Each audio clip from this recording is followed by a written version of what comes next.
So I've been talking about football for 2 hours already, but let's carry on. Absolutely wild one this. Transfer News Live posted this via the Cy Phillips Sports Substack. Xabi Alonso has told Chelsea he wants to sign Arsenal midfielder Martin Zubimendi this summer. Alonso has informed Chelsea that Zubimendi is a player he likes, but there is no indication the club are currently pursuing a deal. Chelsea have admired Zubimendi for some time, while Arsenal are unlikely to consider his sale after his impressive debut season. So I'm not going to get too wrapped up in the fact that Xabi Alonso is interested in Martin Zubimendi, right? Because, look, I think it's unlikely after Arsenal winning the Premier League, and he scored that really good goal against us as well.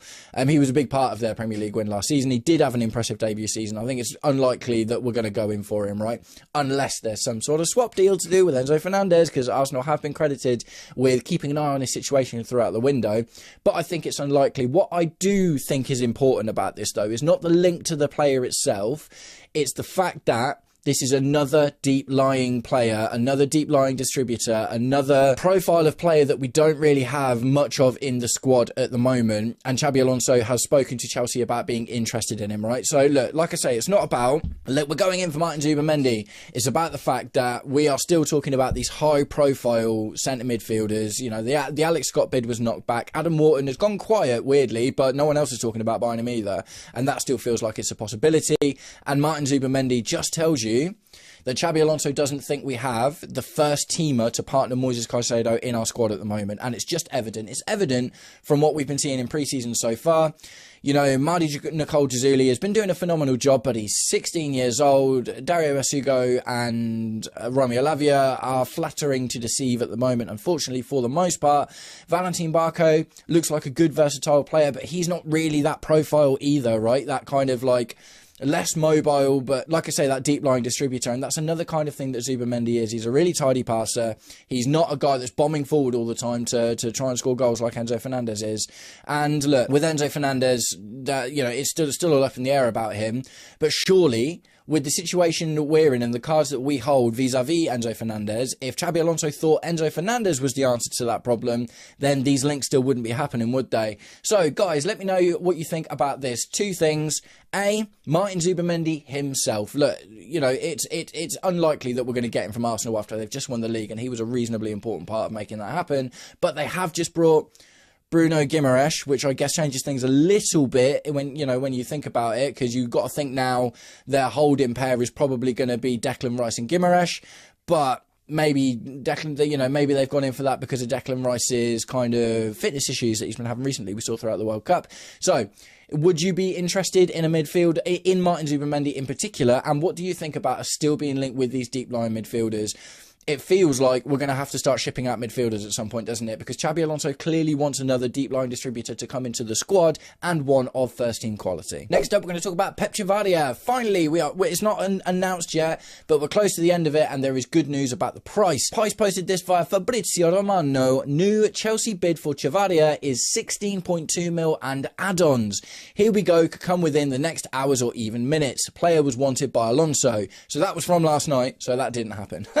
But we could be seeing it today. It could be coming in very soon. The phenomenal news here is 16.2 million plus add-ons. That's excellent. At the end of the day, like the whole conversation for the last month or 3 weeks has been they want 40 mil for him, and it's like, no way, man, absolutely not. So props to Chelsea here for negotiating with Rayo Vallecano, and it looks like it's been tedious by the sounds of it, but if the bid that has been accepted is 16.2 million plus add-ons, and that might be up to about 6 million in add-ons, because I've seen floating around 22 mil is the whole price, but 16 mil on, right now on that's phenomenal for a player that comes in, adds experience and gets into the first team and is wanted by Xabi Alonso. What I'm starting to think about these experienced players is, we spent 117 mil on Morgan Rogers. We spent 50 mil on Marco Palestra. So that's nearly 170 mil on two players that fit the Blue Co model, right? I'm starting to feel like Xabi Alonso has been given like an auxiliary budget for experience. And, you know, we've got Jordan Henderson on a free. The noise about Danny Welbeck is that it's supposedly 5 mil. Pep Vardy has only cost, so, you know, on Pep Vardy, Danny Welbeck and Jordan Henderson, we're looking at just over 20 million for this season for 3 players that instantly upgrade the squad in one way or another. So I've got this feeling that Xabi Alonso has been given a very small budget in order to get these players over the line, which is why we've probably been so keen to negotiate and get these deals done, because they're players that he wants in the squad. And it's so hard. Like, you look at the squad Real Madrid have, the players, what they're bringing in, Diamonde, like, you're literally playing with a list of the best players in the world. But then you look at Barcelona and how they play and how it suits the Spanish style of football, how they've just done well in the World Cup and Euros. That fits in the criteria of how Rodri plays. You know, bit of tiki-taki, very much ingrained in him from Pep, and you feel like that style of football may suit him more. But you just look at the list of players Real Madrid have at their disposal and who you get to play with and enjoy your football. So it's such a tough decision, but you just feel it's going to come down to him. It's going to be his decision now, whether if he has both of those teams on the hook, and which listen, most teams in the world will be on the hook for Rodri. He's incredible, and if you have those both sides, Spanish-born player looking to the 2 biggest teams in world football almost, in Barcelona and Real Madrid. It's going to be out to what he feels is best suits him and his style and his family. And I don't know, for me, maybe Barcelona edges it just with the way they play and with the Spanish link and with the amount of players that are currently in that Spanish side. That seems like that's something. The Spanish teams in the past, the ones I played against with the Iniestas and Xavis and, you know, Busquets, all those teams had such a core of Spanish-based players, and the Spain team went on to do extremely well for years and years. This Spanish team seems to be very much Barcelona built, and it seems similar, so maybe that might suit them. There's a phone call that nobody was supposed to hear about. Not a leak, not a source, not a trusted voice, an actual conversation between a manager and a player he coached for years. And the subject of that call: a move to North London that could reshape Arsenal's midfield for the next decade.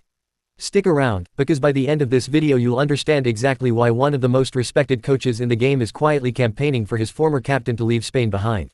Let's start with how the traditional football media is framing this, because the tone here matters. On the broadcast side, this isn't being treated as speculation anymore, it's being treated as a genuine subplot within a bigger transfer saga. The angle being pushed by the mainstream outlets is simple: influence. Not agents, not release clauses, not even the player's own ambition, but the voice of a coach who knows exactly what Arsenal need and exactly what this midfielder can give them. Reporters covering the Emirates beat have been dropping hints for weeks that conversations behind the scenes go beyond boardroom small talk. This is described as personal advocacy, a manager essentially telling a player, "Go and win the trophies I never got to lift with you." That's a powerful narrative for a transfer story, because it shifts the focus away from numbers and negotiations and puts it squarely on relationships. In relationships, as any seasoned transfer watcher knows, often move deals faster than any release clause ever could. Now let's switch lanes, because the way the Italian-style breaking news crowd frames this is completely different in tone. Picture the delivery: measured, deliberate, almost conversational. Allow me to explain the situation as I understand it right now. That's the register we're talking about. The framing here isn't about emotion or mentorship, it's about mechanics. What's the valuation? What's the structure? Is there a gentleman's agreement? Has anything been signed, verbally or otherwise? According to this style of reporting, nothing here is being classified as advanced negotiations just yet. It's described more as an idea gaining traction, a phrase that, in this world, sits several rungs below a green light but well above idle gossip. Sources close to this type of coverage stress that the players' camp has not rejected anything, which in transfer speak is basically a soft yes waiting to be confirmed. The emphasis is always on precision. Don't say, signed, until it's signed. Don't say, agreed, until personal terms are actually on paper. That discipline is exactly why this style of reporting carries so much weight when it finally does confirm something.